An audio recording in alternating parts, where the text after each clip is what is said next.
Hey friends, welcome to week 4 of the I Love You More group study. This is I Love You More in My Position, which our position is such a hard thing to look into and to figure out how to love Jesus more in. But I have my friend Roshanda here with me, and she works at the ANMED Rehabilitation Hospital, and she is a liaison for patients. Tell them a little bit of what you do. I work in admissions, and basically I am the pull-through person for patients, getting them admitted into the hospital. So I work closely with the field liaisons who's out there doing the marketing, and the case managers from the main hospital or outsourced hospitals that are needing patients into our facility for rehab. It sounds like such a hard job, but I know that everyone's thankful to have someone like you on their side because people who come really need to get into these hospitals. They feel desperate. So you have a great ministry. She has a great ministry there, and I'm so proud of her. And also, tell us a little bit about your family. I am married to Philip Fuller. We've been married for 12 years.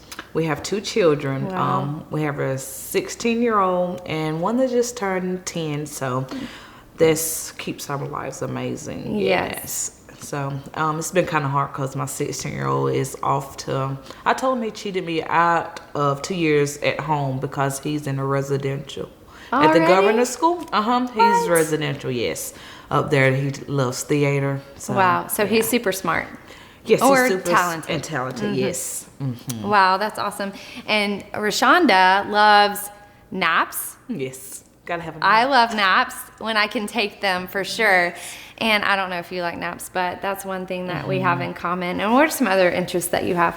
I love French fries. Me too. That's my weakness is French fries. But I also love forensics. Like, if I could do another job, it would be like investigations. I love forensic science and watching those shows. Like trying to figure it out. Which one's your favorite forensics show? My favorite forensics show is all of them actually, because I can't choose my. But it's Forensic Files though, because my husband gets onto me. He's like, "Will you turn that off?" Yeah. Well, I have a friend who used to go to bed every night and have nightmares and be so scared. And I said, "Why are you so scared every night? What are you watching before you go to bed?" And she said, "A forensic show, right?" Yes. And she was so scared she was going to be murdered. And I said, maybe that's because you're watching these shows before you go to sleep. Or it's either that or you profiling everyone. Oh, maybe that. So I'm so excited that Roshanda's here with us today, and I'm going to get to interviewing her, but I want to talk a little bit about this chapter, I Love You More Than My Position. We talk about David and how he decided to make himself small over and over again. In this chapter, he made the choice to decrease so that God could increase. And that is such a hard thing to do. When we look inside ourselves, we feel needy. I don't know if you feel needy, but I feel needed. Yes. I feel like I need other people. I feel like I need to pursue my own position. I feel like I need to feel important. All these things I feel like I need. But really what I only need is Jesus. That's the reality of it. And so in order to get to that place to where I make myself small, I have to receive God's correction. I have to receive his discipline. I have to be able to see that I need it. And that's what we learned in the workbook this week. So you guys, this is going to be a hard week to be vulnerable, right? Yes. Because what we want to fight the most is our pride. It's so hard to be humble.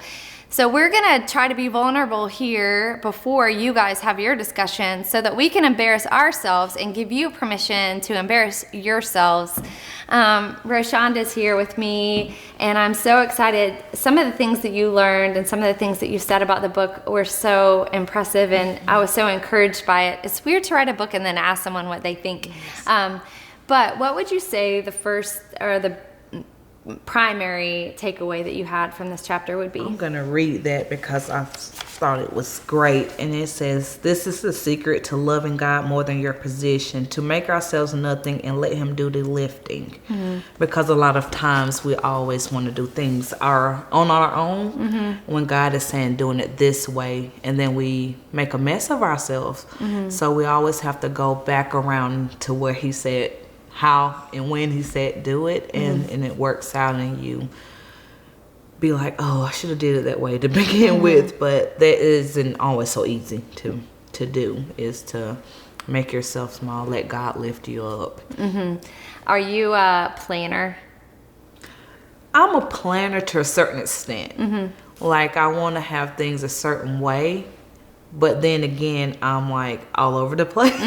It's hard to, like, I have so many things I want to do at one time. They're planned out, but I want to do them like right then. Yeah. Yeah. I think it's hard. I'm a big planner. I like to know what plan we have and how it's going to flow and how it's going to work out. And when I can do that, I feel more comfortable.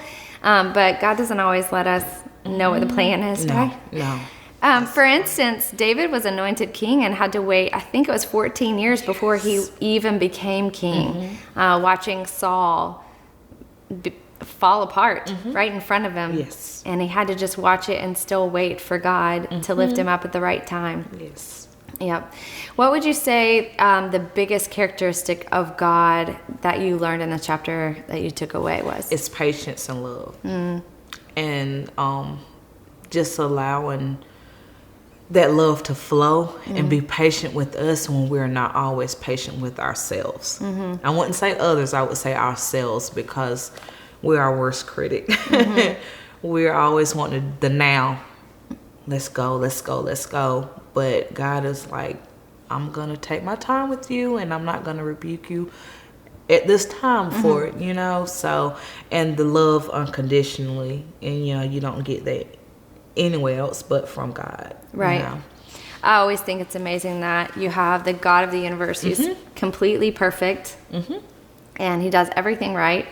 And we are supposed to be his children and represent him, and yet we fail so many times. And we want to take over and do things ourselves, but he knows the best way to do it, but he's still really patient with us. Yes.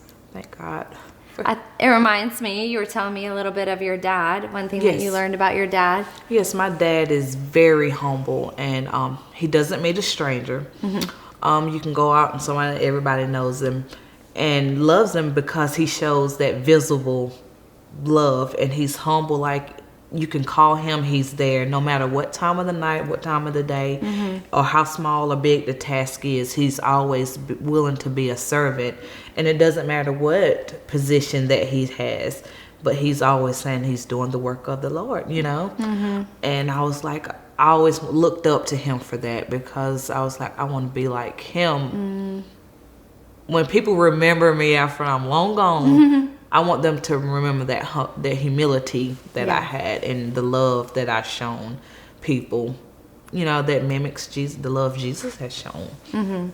I love that you have a physical example here on earth in your father that shows you a little bit of who God is. Yes. You know, my husband has been that for me a lot. He's shown me so many things about the Lord. In fact, just a few minutes ago, he just told me, I'm so proud of you. You're doing so good. You're kicking this thing out, and you're going to be so glad when this workbook study is over and you can say done, and then people can enjoy it. And I love when people give us the things that we need in the right times, in the right moment. And the only way that they can do that is if they put themselves on the shelf, if they humble themselves to see what your need is, right? That's right. So I love that you had a dad like that. Yes. What would you say from this chapter that you learned most about yourself? I think I learned that I have a jealous spirit. I've never realized that until just sitting down and just looking, and just jealous of people's growth in ministry. And I would say that I do get jealous of that, because I feel like I'm not in the position that I need to be in. That I notice I said I. But I'm in the position that God needs me to be in. So I have to, when that jealousy creeps in, I have to remember who my father is. And remember to be humble. Let the humility and the thankfulness seep in and knock the jealousy out. Yep. I know I read this quote earlier. It says, when you're struggling to love Jesus more than your position, look for your humble moment. Yes. And I know that you had a humble moment this year when God called you to start a group, right? Yes. At first, I had a nonprofit. It was originally for teenage girls. But when my friend, her husband was calling to ministry and to pastor a church, it kind of be put on hold because they have a whole new flock that they have to shepherd. Yeah. So it kind of made me sad, but then at the same time, the Lord was pressuring me to start a small group for busy women like myself who can't always meet during the week. Yeah. But can meet on Saturdays just early for and we can have brunch together. And that was a need. And I have anxiety. So with that anxiety, I was like, I can't lead a group. No, not me. But he kept pressuring, and I prayed and prayed about it. I said, Lord, is this really what you want me to do? I will do it, even though it's not as the grandiose as the nonprofit that I have is smaller, but I can still make a difference. I may not be ministering to teenagers, but I'm ministering to other women, that need it and that God needs me to minister to. Well, what I noticed, just even sitting here right now, listening to you, this is something that I just saw while you were speaking. I feel like the challenge of starting a small group by yourself when you didn't feel capable is actually a greater challenge than teaming up with someone else and doing a ministry together. Like you feel the weight of this group just on you.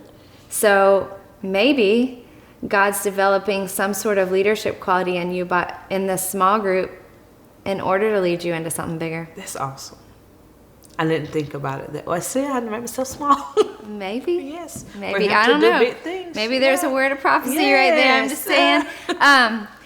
So what would you say if you were going to take this chapter and you were to say to someone else, this is how I can apply this chapter in my life, or to the world around you? So say a friend needs this message or even a lost person, what would you say to them?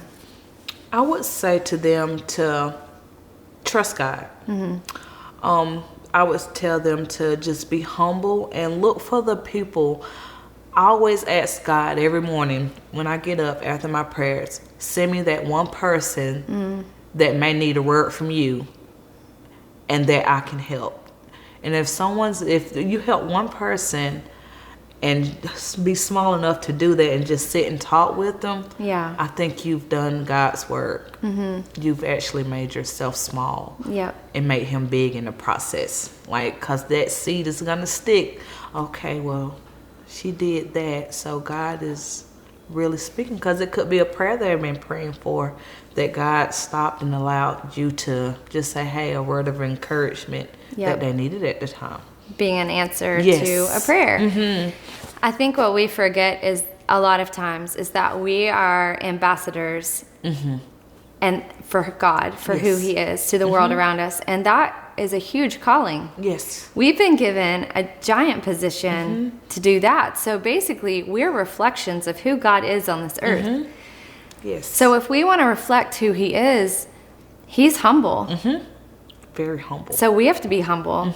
We know he's humble because he sent Jesus to die on a cross because he loved us so much. That's the most humiliating thing that God could do for his creation, right? So God has humbled himself. He's called us to humble ourselves. And so if we reflect that to the world around us, then we're being true ambassadors of who he is. Wouldn't you agree? I would have definitely agree with that. Yep. So I hope that this lesson today has given you guys some encouragement. I'm so honored to have this woman here with me. I'm excited about what God's going to be doing in your life. I'm excited at how much he's taught you through this book. She's got bookmarks all through. It's so crazy when you write a book and then someone comes in and she's got like 1 million bookmarks. So I know that the Lord is working in Roshanda's life. I wonder how he's working in yours. I think one of the biggest lessons that we can learn is to be like Christ in that we give our lives just like him, that we're living sacrifices, so that the world around us can really see a good picture of who God is. And that's not going to happen unless we humble ourselves. If we're arrogant and haughty, they will not be attracted to the Lord because they will not be attracted to us. And so I hope that today in this group discussion, when you guys are just sharing with one another and you're vulnerable, that you'll come to a place to where you realize humility is what we're all really seeking. And when we're humble, the Lord can do big things. So I hope you have a great talk, and we'll see you next week.